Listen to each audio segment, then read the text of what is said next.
Señor amado, lo que se realiza. Podemos ver, Señor amado, que somos motivados a ver a nuestros hermanos aquí presentes, Señor amado. Y te doy gracias, Señor, por eso, Señor amado. Te pedimos de una manera especial que seas tú tomando el control, dirigiendo lo que viene en este momento, que es tu palabra, Señor amado, que seas tú poniendo en nosotros un oído atento, un corazón dispuesto, Padre amado, y seas tú dirigiendo las palabras del predicador, Señor amado, que seas tú ministrando por medio del Espíritu Santo a cada uno de nosotros, Señor amado, que podamos ser llenos de tu palabra, en el nombre de Jesús. Amén. Amén. Te bendiga. Amén, mis hermanos. Le damos las gracias al Señor que estamos una vez más acá en este lugar, alabando y glorificando su nombre.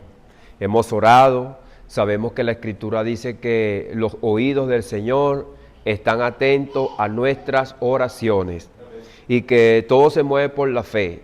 Sabemos que como seres humanos tenemos sentimientos, dolor, tristeza, pero no es por tristeza ni el dolor, sino por la fe que el Señor ha puesto en nuestras mentes, en nuestros corazones. Aunque la Escritura dice que el Señor ve nuestro clamor, ve nuestro sufrimiento, tenemos ese gran testimonio de la nación de Israel, cuando todavía no era una nación, estaba en Egipto, el Señor escuchó su clamor.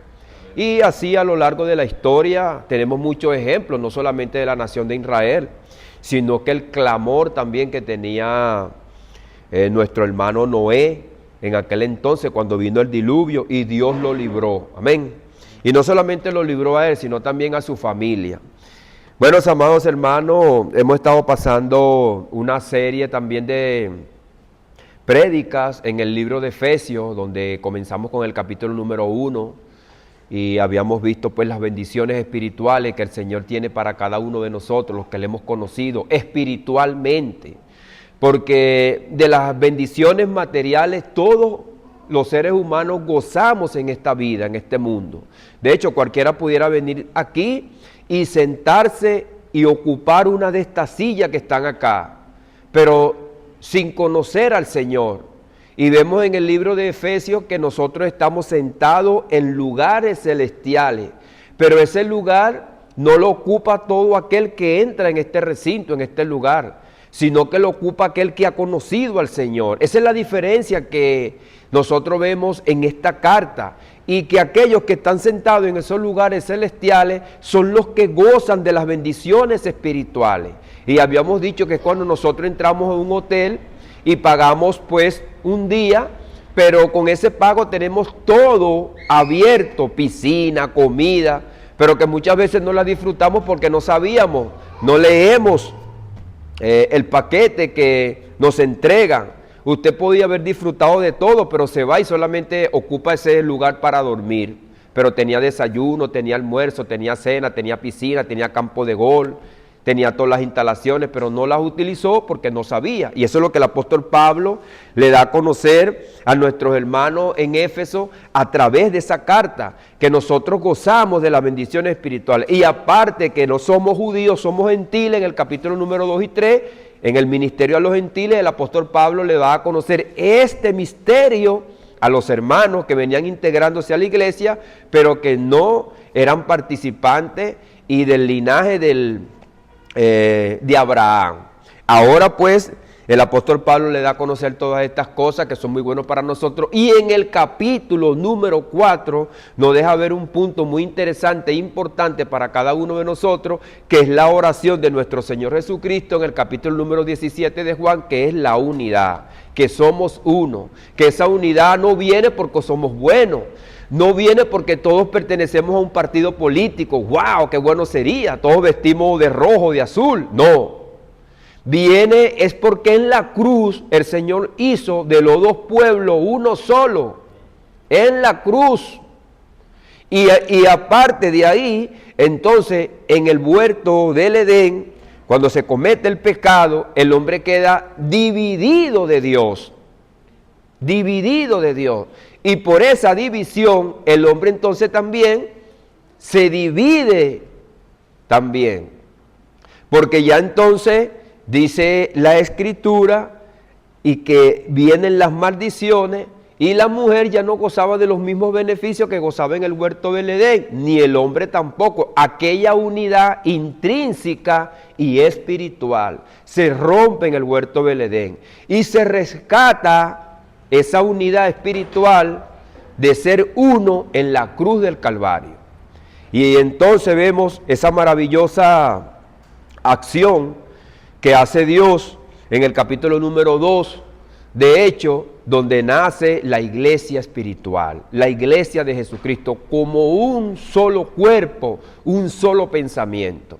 Y en el capítulo número 5 también vemos entonces el llamado a ser hijos de luz. Puesto que ya conocemos todas estas cosas, entonces debemos dar un ejemplo y despojarnos del viejo hombre que está viciado conforme a los deseos de este mundo. En ese contexto el apóstol Pablo entonces nos va a dejar el último capítulo que vamos a ver ahora, el capítulo número 6, donde el apóstol Pablo termina el contexto de la familia que comienza en el capítulo número 5. Y vamos a ir al capítulo número 6 de Efesios para así leer la escritura, que es nuestra base, que nosotros tomamos para así hacer la reflexión espiritual en nuestras vidas. Efesios capítulo número 6, donde nosotros conocemos la armadura de Dios, ¿recuerdan?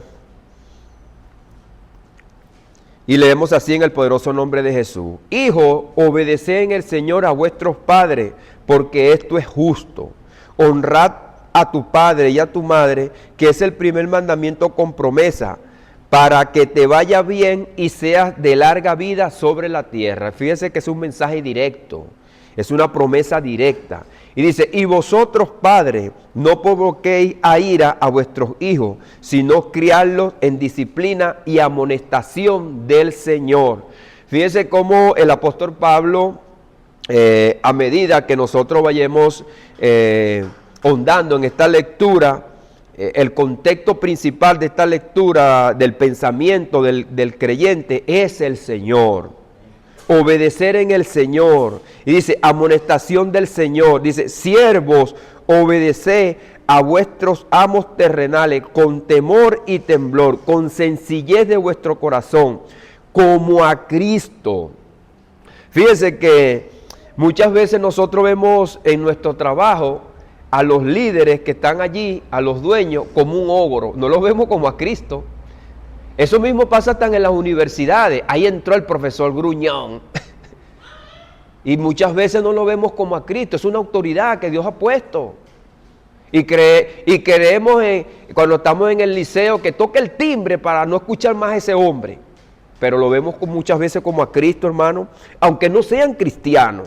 Aquí no está hablando si son cristianos. Dice, siervo, obedeced a vuestros amos terrenales con temor y temblor y con sencillez de corazón, no con murmuración.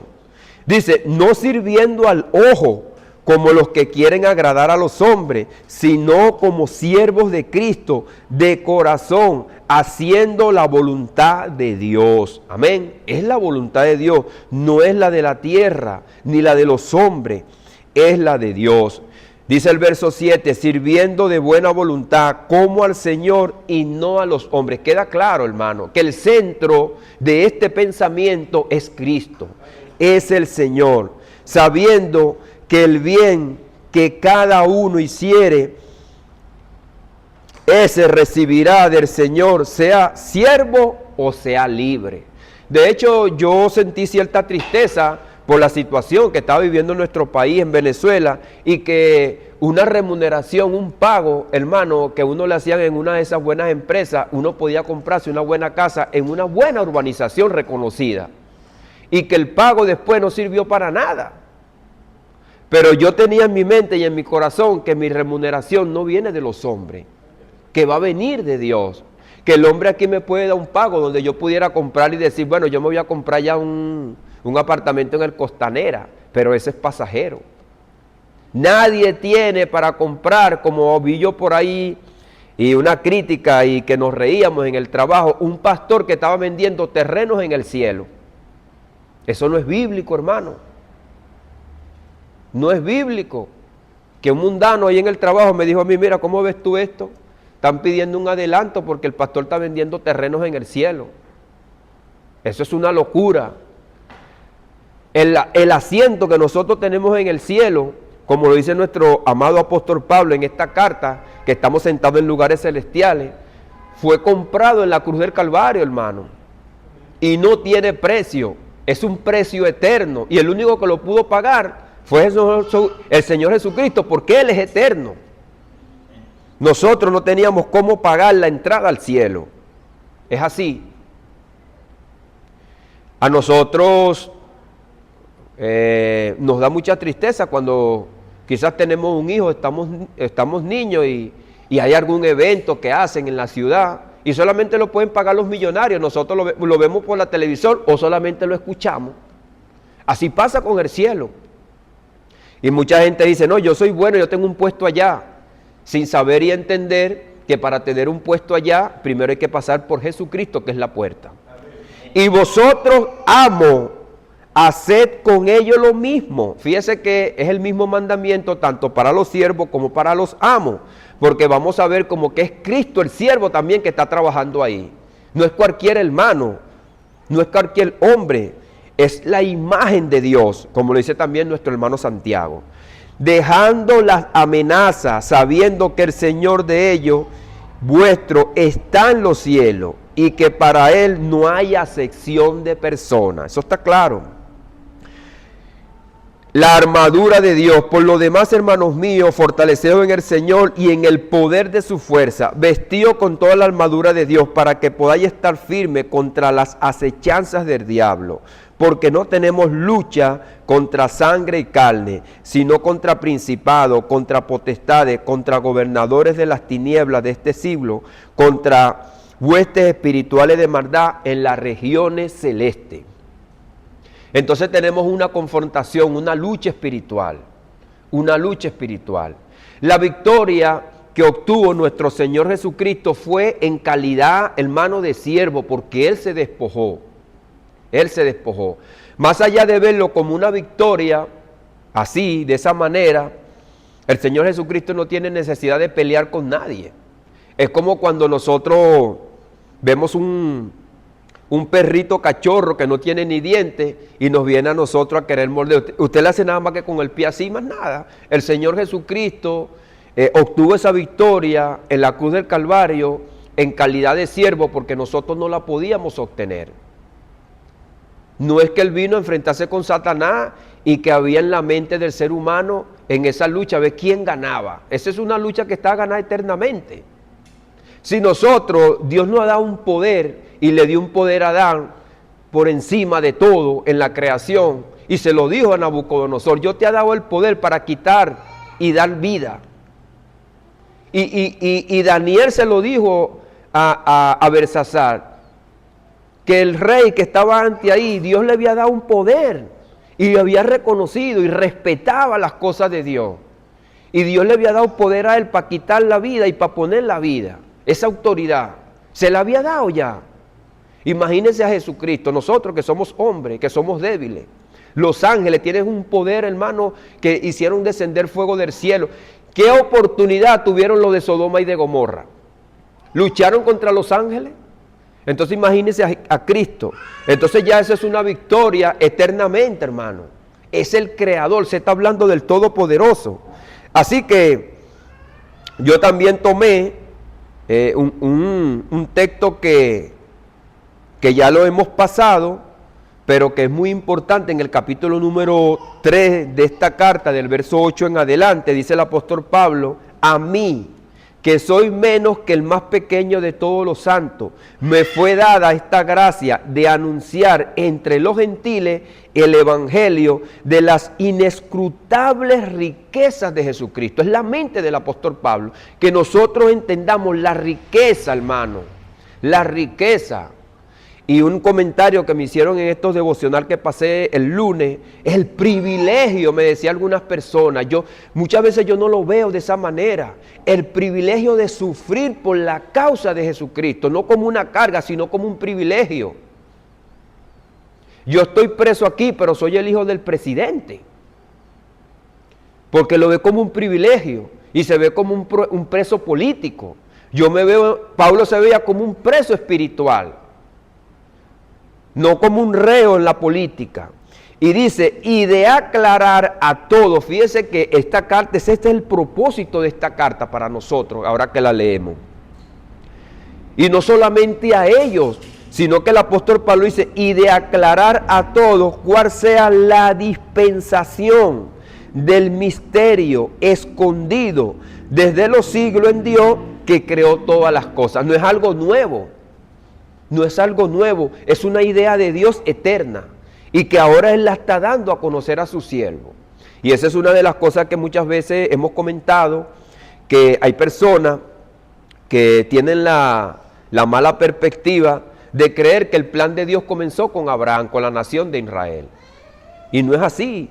Dice de aclarar a todos cuál sea la dispensación del misterio escondido, no ahora, sino desde los siglos en Dios, que creó todas las cosas. Y dice ahora cuál es el propósito que Dios ha llamado a la iglesia, para que la multiforme sabiduría de Dios sea ahora dada a conocer. Y es ahora, la palabra ahora es que antes no se podía, porque la iglesia no estaba en escena, el hombre espiritual no existía, porque la gente iba al seno de Abraham. Y es por eso que cuando dice la Biblia que las puertas del Hades no prevalecerán contra la iglesia, es porque hay dos lugares para el muerto, uno espiritual y uno carnal, el sepulcro y el Hades. Pues ya el Hades no es para nosotros, nosotros ahora vamos al cielo, pero nosotros tenemos y se nos encarga acá una labor para que la multiforme sabiduría de Dios sea dada a conocer por medio de la iglesia a los principados y potestades en los lugares celestiales. Y eso conecta con el capítulo número 6 de Efesios. ¿Cómo nos ven a nosotros las potestades espirituales?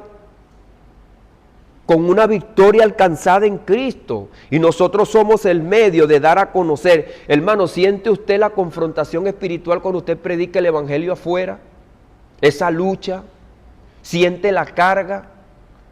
¿Siente esa carga, esa responsabilidad de ir a batallar por las almas que estaban como usted antes, esclavos en delitos y pecados? Dice, ahora, conforme al propósito eterno, fíjese la idea del apóstol Pablo, no es algo nuevo que está en el hombre, una idea desarrollada por el hombre, alcanzada por el hombre, sino que esto viene por el propósito de Dios que hizo en Cristo Jesús, Señor, sin dejar por fuera a Jesucristo, porque este proyecto que nosotros vemos y estamos disfrutando ahora, es Cristo Jesús el que lo ha llevado a cabo en su muerte y en su resurrección. Entonces aquí vemos un escenario, los lugares celestiales, espectadores, principados y potestades. ¿Y quién es el instrumento? Pues nosotros, la iglesia. Lo que se manifiesta, la multiforme sabiduría de Dios, el fundamento, el propósito eterno en Cristo Jesús. Entonces esa sabiduría la hemos alcanzado es por medio del Espíritu Santo. No dice que la iglesia demuestra su poder, su propio poder, sino que Dios da a conocer su sabiduría por medio de la iglesia. La iglesia es el instrumento, pero que el poder ahora reside en ella por medio del Espíritu Santo. La iglesia es el testimonio visible en la historia de una victoria ya consumada en Cristo Jesús. Esa victoria ya está en Cristo, la tenemos, entonces no podemos quedarnos con las rodillas paralizadas. ¿Y por qué muchas veces a veces nos quedamos paralizados? Y esa victoria no es una realidad, porque no nos hacemos de esa victoria. No estamos conscientes del poder que está en nosotros. Es como los otros días yo en una de estas enseñanzas, en Efesios capítulo número 6, tomaba un trapo en la mano y llamaba a un hermano cerca y yo le decía, ¿usted cree que yo de aquí voy a fallar? Que yo le ponga la pistola a una persona ahí, como dicen, quemarropa cerca en la frente, ¿lo voy a fallar? Al menos que, hermano, la bala no salga. Entonces, en el devocional también que pasé el lunes, el apóstol Pablo le está hablando al rey y le dice, ¿tú crees, rey? Porque él sabe que el Espíritu Santo ha conmovido el corazón de este hombre. Y decía yo en ese devocional que hay muchas personas que tienen dos perspectivas.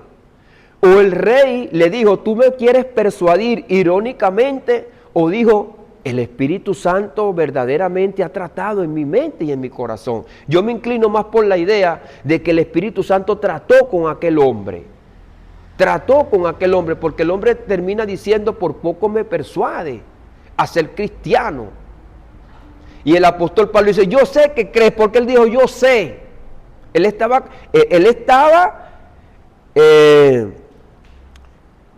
claro en su mente de que aquel hombre había entrado como en un nerviosismo, en un pánico. Y uno de los que él le predica también, que salía en el libro de los Hechos, queda espantado cuando el apóstol Pablo le habla acerca del juicio eterno. Entonces, hermano, es algo que la Escritura nos habla. La epístola de Efesios entonces constituye uno de los tratados más elevados del apóstol Pablo sobre la gloria, el propósito eterno de Dios en Cristo Jesús, que se manifiesta en la iglesia. En ella se despliega la economía divina, la elección eterna, la redención por la sangre. La elección eterna, la redención por la sangre, la revelación del ministerio oculto desde los siglos, la constitución de la iglesia como cuerpo de Cristo y la vida práctica que fluye de una realidad espiritual. Es una realidad de vida, hermano, que nosotros vivimos y tenemos. No es meramente algo psicológico o intelectual, es el poder de Dios residiendo en nosotros. Muchas veces, hermano, se critica, hermano, el desbalance, el extremismo sentimental, pero también el extremismo frío. Personas que quieren vivir solamente un evangelio intelectual y no un evangelio de poder, donde verdaderamente nosotros nos enfrentemos a la realidad espiritual. Y que no es, hermano, no es un extremismo, sino es la verdad, una realidad. No podemos vivir un evangelio frío, solamente intelectual, porque no sabemos toda la Biblia. ¿Y dónde está la confrontación y el choque espiritual y la realidad espiritual? Que muchas veces no se ven en algunos grupos evangélicos que critican a los otros porque viven del sentimentalismo. No es solamente sentimentalismo, sino que lo que sentimos es una realidad, es una verdad, como yo le decía ahorita. Hay personas que salen a robar y le ponen una pistola a una persona, o tú me das lo que carga ahí, o yo te doy un tiro. Y él sabe que esa es una realidad, y que la persona se va a sacar sus posesiones y se la va a dar. ¿Usted ha vivido así el evangelio? ¿Usted lo vive? Que usted le predica a la persona una realidad y que usted tiene el arma y el poder, y que esa realidad vive en usted. Y que si él dice, no, yo no acepto a Cristo, usted está seguro que entonces él se va a perder. Y que si dice que sí, Cristo lo va a rescatar. Ahora, ya está eso en las manos de Cristo, pero esa es la fe que nosotros tenemos. No depende de nosotros la salvación, pero sí depende de nosotros llevar el mensaje. Efesios no parte entonces, hermano, de un hombre hacia Dios, sino de Dios hacia el hombre. No comienza con deberes, sino con esas bendiciones. Y termina en los deberes que nosotros tenemos, espirituales, celestiales, como lo dice Efesios capítulo número 1, verso 3. Es un libro, hermano, para que no quede nada más como un mero conocimiento intelectual, es la realidad. Pablo expone el ministerio que en otras generaciones no se dio a conocer. Fíjense que entonces que esto no se dio en el antiguo pacto, se da en el nuevo pacto. Jesucristo es la figura primordial que fue anunciada por los profetas, pero que ahora es una realidad, que los gentiles son herederos, coherederos y miembros del mismo cuerpo. No hay dos pueblos, no hay dos cuerpos, no hay dos Cristos, no hay dos planes, ni hay un plan B. Que lo dice el apóstol Pablo bien claro, que los gentiles son coherederos y miembros del mismo cuerpo. El apóstol Pablo, en la carta a los Corintios, en una enseñanza que yo pasaba, confrontal, controversial, por el pueblo de Israel, que se cree que allá hay otra forma de salvación y hay otro pueblo. Yo les decía, el apóstol Pablo en 1 Corintios capítulo número 15, desde el verso 25 en adelante, dice que todos en Adán mueren. todos en Adán mueren, salen ya infectados con la muerte, pero en Cristo todos son vivificados. Y en Cristo es que se crea ese cuerpo, ese hombre. Entonces, hermano, yo le dije, ¿cuántos Cristos hay? Bueno, uno solo. Entonces, ¿cuántos pueblos hay? Pues uno solo. Y el que no pertenece a ese cuerpo está muerto. Porque Cristo es quien da la vida. Cristo habita por la fe en los corazones y la iglesia manifiesta la multiforme sabiduría de Dios a los principados y potestades en los lugares celestiales. Los demonios nos conocen, como conocieron a Cristo y le dijeron, ¿qué tienes tú contra nosotros? Tú eres el Hijo de Dios. Ellos lo reconocieron. Hermano, entonces no oculte tu identidad, ni te hagas un cristiano a la secreta, o mudo o callado. Los otros días trabajaba yo en un edificio allá en Venezuela y decía un hermano que él se escondía, no se daba a conocer porque después se burlaban de él y no podía trabajar. Entonces, hermano, tenemos que darnos a conocer y enfrentar, hermano, la situación. Y Pablo entonces también exhorta a guardar la unidad en el espíritu, que es importante, la unidad espiritual. Honra a tu padre y a tu madre, que es el primer mandamiento con promesa, como comienza este capítulo. La obediencia no es meramente cultural, es cristocéntrica, cristológica. Cristo no es una política, no es una lógica, no es una ética, es una persona y es Dios. A Él hay que obedecer, le dice, obedecer en el Señor. Cristo redefine la relación familiar. Ya no es porque yo pertenezco al imperio o porque yo pertenezco a la nación de Israel. Póngase usted en el contexto del primer siglo. Y lo que le dijo la mujer en el pozo. Judíos y samaritanos no se tratan entre sí. Cuando esta mujer, Cristo se le revela, no solamente ella cree, sino que busca a los demás para que también crean en el Señor. Y se olviden de las diferencias. Y Cristo es quien rompe la maldición de las diferencias y de la desunión. Y trae la unión uno en Cristo y se empezaron a llamar hermanos. Ahora, hermano, ¿cómo se obtuvo eso? ¿Por medio de una guerra? ¿Por medio de un discurso político? ¿De un rey que los unió a todos? ¿Porque estableció unas nuevas leyes? Como esperaban y comprendían y creían los líderes religiosos de Israel, que la religión lo iba a unir. No, por el amor de Cristo y su mensaje del Evangelio, que es el mandamiento que tenemos en Deuteronomio capítulo número 6. Amarás al Señor tu Dios con toda tu mente, con todo tu corazón, y a tu prójimo como a ti mismo. Y eso se alcanza solamente por medio de Jesucristo. Y vosotros, padres, no provoquéis a ira a vuestros hijos, sino criarlos en la disciplina y amonestación del Señor. No es nuestro carácter, porque a veces que creemos que con nuestro carácter nuestros hijos van a cambiar, porque yo soy más bravo o más brava.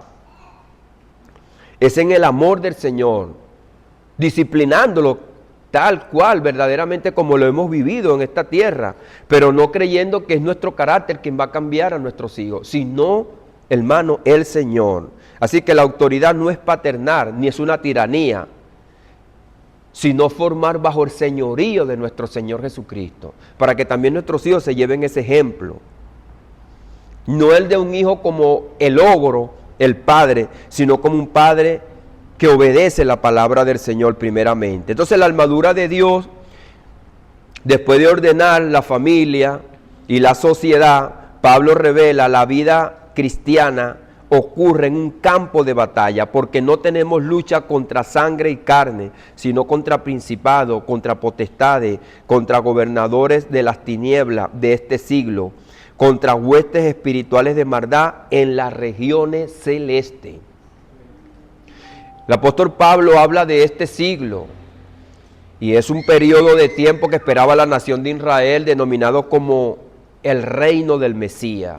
Y es por eso que viene la confrontación. Y entonces sale la figura del anticristo, un sistema que se opone a Cristo y personas que se oponen a Cristo o que se colocan en el lugar de Cristo. Y empieza entonces esta batalla entre el mundo de las tinieblas y el reino de la luz o el reino de las tinieblas. La iglesia está sentada en lugares celestiales, un lugar de poder, de combate, pero que ya tiene la victoria en Cristo y que tiene que hacerse de esa victoria. Hermano, ¿ustedes recuerdan cuando Lucas en el capítulo número 10 dice que volvieron los 70 con gozo, diciendo, Señor, aún los demonios se sujetan en tu nombre? ¿Usted ha vivido esa experiencia?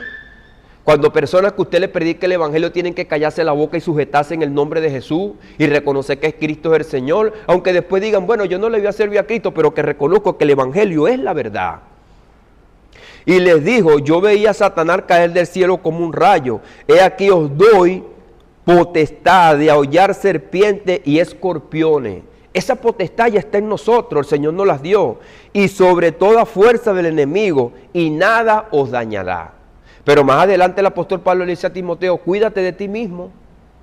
Porque así como tú estás luchando contra otros demonios, como yo también hacía la oración ayer, yo vengo a orar acá por personas, pero no sea que yo sea el que necesite la oración. No sea que yo sea el que necesite la oración. Estoy yo orando por otro para que sea libre, pero soy yo quizás el que necesita estar libre mentalmente. Porque para estar acá, hermano, hay que tener libertad. Hay que tener libertad. Dejar de ser esclavo de la rutina. Y quizás estamos aquí, pero estamos esclavos mentalmente. Estamos queriendo que esto termine rápido para yo ir a seguir con mi rutina que yo tenía. O sea, estoy incómodo acá. Incómodo. Apenas termino de orar y salgo volado. Porque la rutina me tiene esclavo. Y yo proclamo que soy libre. Pero verdaderamente soy libre. Estoy orando por otro. Pero ¿quién necesita la oración? Hermano, si tú estás preso en una cárcel con otro, ¿cómo tú lo vas a liberar si tú eres el preso también? Tú estás esperando que otro venga y te libere, porque tú estás preso en la cárcel. Y eso tenemos que tenerlo claro. ¿Qué estás orando tú por otro si tú necesitas ser libre? No seas hipócrita. Esa es la realidad. Si yo estoy preso, ¿cómo yo voy a decirle al compañero mío que está preso, tranquilo, que yo te voy a sacar de aquí? ¿Qué le diría al otro preso? ¿Se burlaría o diría, wow, que este tendrá un plan? ¿O tendrá un amigo allá afuera? Si él está igual que yo. Sí, así es, hermano.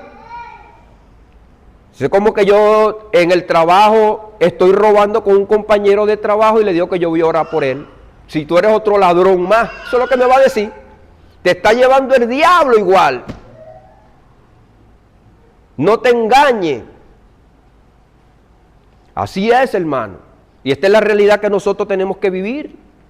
A veces, hermano, el evangelio es duro, porque yo reflexionaba eso cuando yo venía para acá a la oración. ¿Cómo voy yo a orar? Veo el sistema, todo el mundo tranquilo afuera. En una hora que quizás no es culto, yo vengo a orar. Pero, ¿por qué voy a orar? ¿Cuál es el propósito? ¿Qué voy a ganar con eso? ¿Para qué voy para allá? Y a veces se queda una mente, hermano, en la mente una guerra espiritual, una lucha.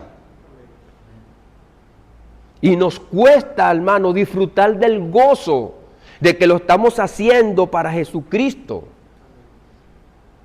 Para Jesucristo.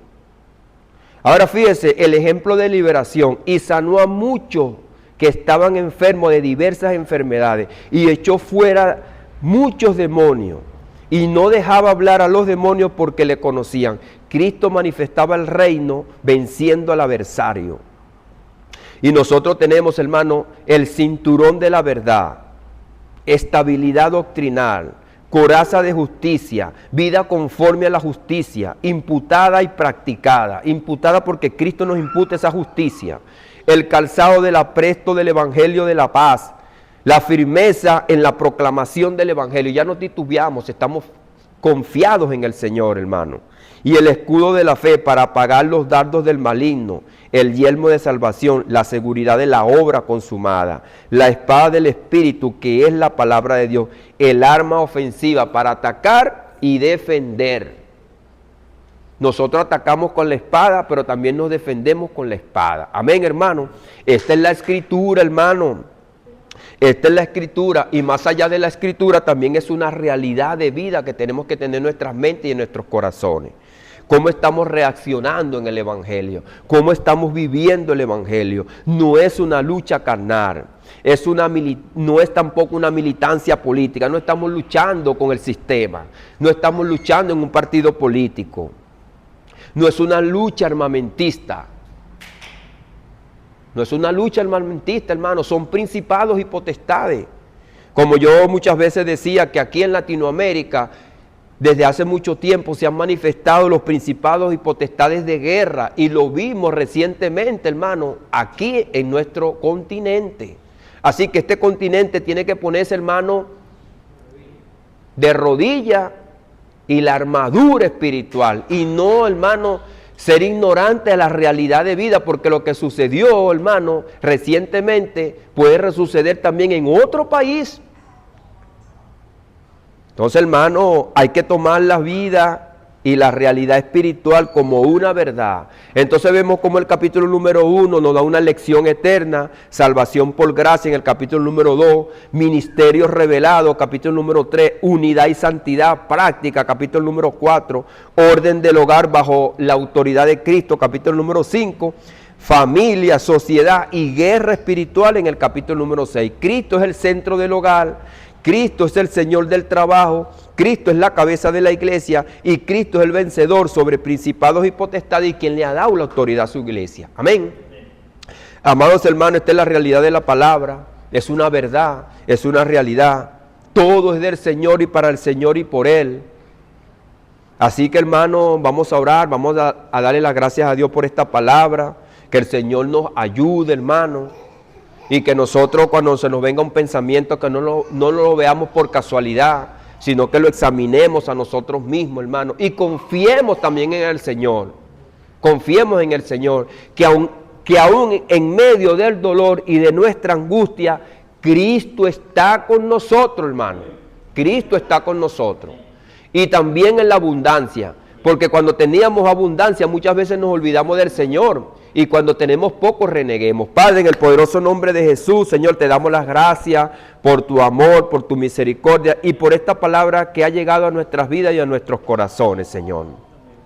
Ayúdanos, Señor, mi Dios amado, a que muchas veces queremos hacer como Jonás, irnos para otra parte. Tú nos has enviado a predicar y a llevar el Evangelio. Que no tomemos, Señor, mi Dios amado, la embarcación para Tarsis, olvidándonos, Señor, mi Dios amado, del mandato que tú nos has dado, para que entonces no venga el pez y nos coma, y entonces terminamos orando con el agua al cuello, y haciendo, Señor, mi Dios amado, tu obra por la fuerza, sino que la hagamos por amor, Señor, mi Dios amado, no la hagamos por intuición, o por terror, o amenazado, sino que la hagamos porque tú primeramente, Señor, te diste en la cruz del Calvario por amor por nosotros. Y que reconozcamos esta realidad y el gran privilegio, Señor, que tú nos has dado ser tus hijos, Señor, y que seamos obedientes y que esa paternidad, Señor, se haga una realidad por medio de la obediencia, Señor. Ayúdanos a obedecer, Padre amado.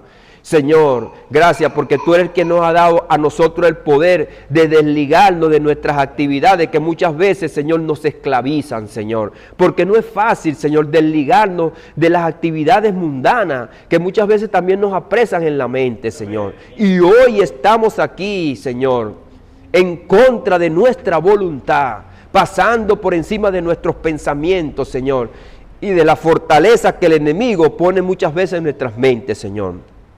Hoy se ha hecho una realidad tu palabra, estamos aquí, Señor, dándote la gloria, dándote la honra, pero también pidiéndote que tú nos llenes de ese poder para llevarle el Evangelio a los que están cautivos, Señor. Ayúdanos, Señor, mi Dios amado. Dale la fuerza a cada uno de mis hermanos, dale la sabiduría, llénanos de tu espíritu, ponle gozo, alegría Señor, aún en medio de las dificultades, Señor mío amado, y dolores que podamos sufrir, Padre amado. Te lo pedimos, Padre, en el poderoso nombre de Jesús. Amén y amén. Dios les bendiga, Dios les guarde, mis hermanos.